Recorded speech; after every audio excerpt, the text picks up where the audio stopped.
Você sabe quais são as possibilidades em que podem ser realizados os tratamentos dos dados pessoais de criança e adolescente? Se não sabe, continue nesta aula que nós vamos aprender agora. Eu sou a Daniela Avelar, advogada, consultora em Lei Geral de Proteção de Dados Pessoais, e agora vamos falar sobre as possibilidades da realização do tratamento dos dados pessoais de criança e do adolescente. Lembrando que criança é aquele com até 12 anos incompletos e adolescente é aquele com 12 anos aos 18 incompletos, ok? Então a LGPD ela trouxe a possibilidade, até em capítulo específico, como esse tratamento ele deve ocorrer, justamente pela questão da vulnerabilidade da criança e do adolescente, e além disso em respeito ao estatuto da criança e do adolescente.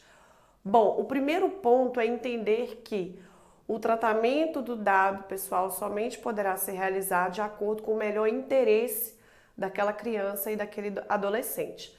Além disso, a base legal que autoriza esse tratamento deverá ser o consentimento de um dos pais ou do representante legal daquela criança. Bom, é importante que esse consentimento ele seja específico e que seja em destaque. Por que a lei fala que deve ser em destaque?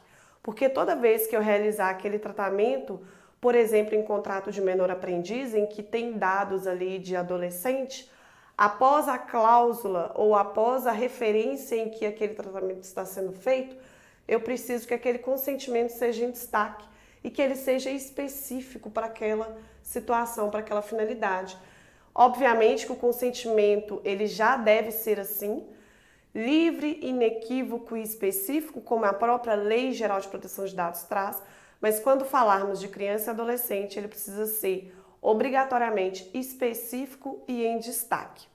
Bom, está dispensado de coletar o consentimento de um dos pais ou do representante legal quando aquela criança estiver correndo algum risco de vida.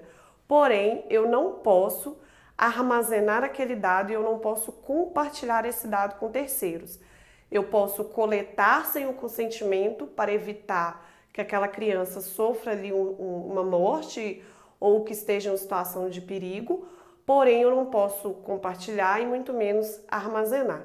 Então é muito importante entender essa situação que todas as vezes que nós formos tratar de dado pessoal de criança e adolescente, eu necessariamente vou precisar do consentimento de um dos pais ou do representante legal daquele menor. Tudo isso está lá no artigo 14 e seus parágrafos. Quem tiver curiosidade e quiser aprofundar mais no assunto pode ir lá no artigo e ler, mas eu resumi aqui para vocês quais são os principais aspectos.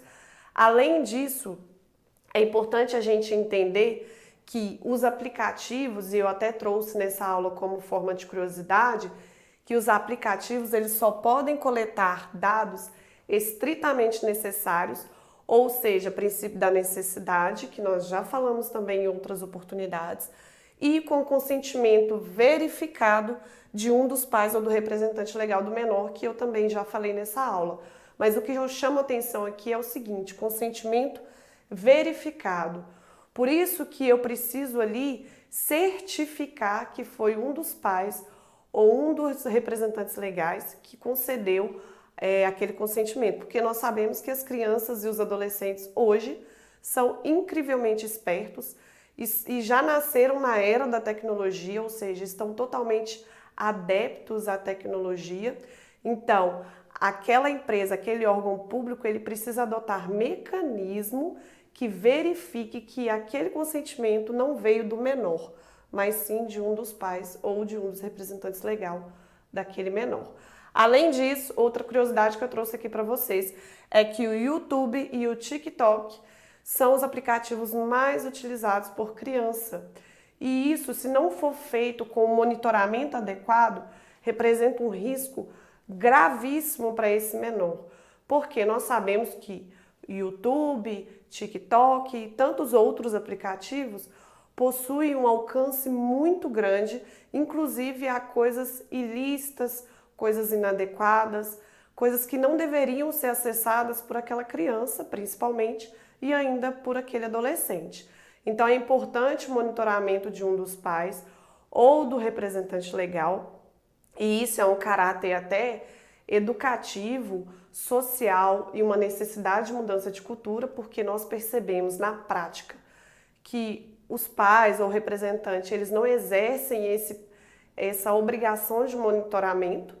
Então é importante estar alerta para isso, porque hoje as crianças elas estão conectadas o tempo todo, tanto crianças quanto adolescentes, elas enviam fotos, elas entram em aplicativos, elas têm ali acesso à internet e o mundo da internet ele tem um alcance muito grande. E qual que é o risco que isso pode gerar a ela? Uma exposição indevida, um comportamento em rede social indevido e que vai causar ali uma exposição e até mesmo um dano psicológico, moral, para a vida toda. Porque nós sabemos que crianças e adolescentes não possuem noção e responsabilidade sobre o que estão fazendo. Então, às vezes compartilham uma foto que não deveria, ou uma mensagem que não deveria, através daqueles aplicativos da internet. Então, se aquilo ali for exposto, consequentemente irá gerar um dano muito grave para essa pessoa e que inclusive nós temos visto no Brasil que esses crimes eles estão aumentando. Por exemplo, o cyberbullying, a extorsão, quando envolve nudes de adolescente ou de criança, estão cobrando valores, né, para que essas fotos, essas mensagens não sejam reveladas.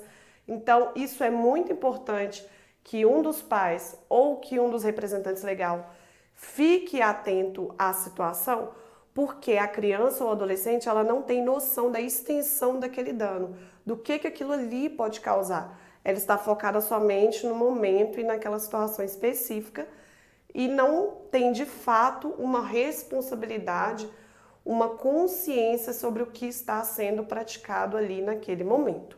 Então, é muito importante ficar atento, principalmente com a utilização de aplicativos por crianças e adolescentes.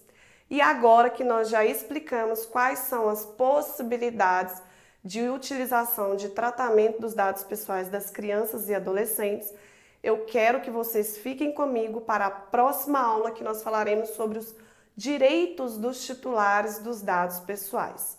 Muito obrigada e até breve.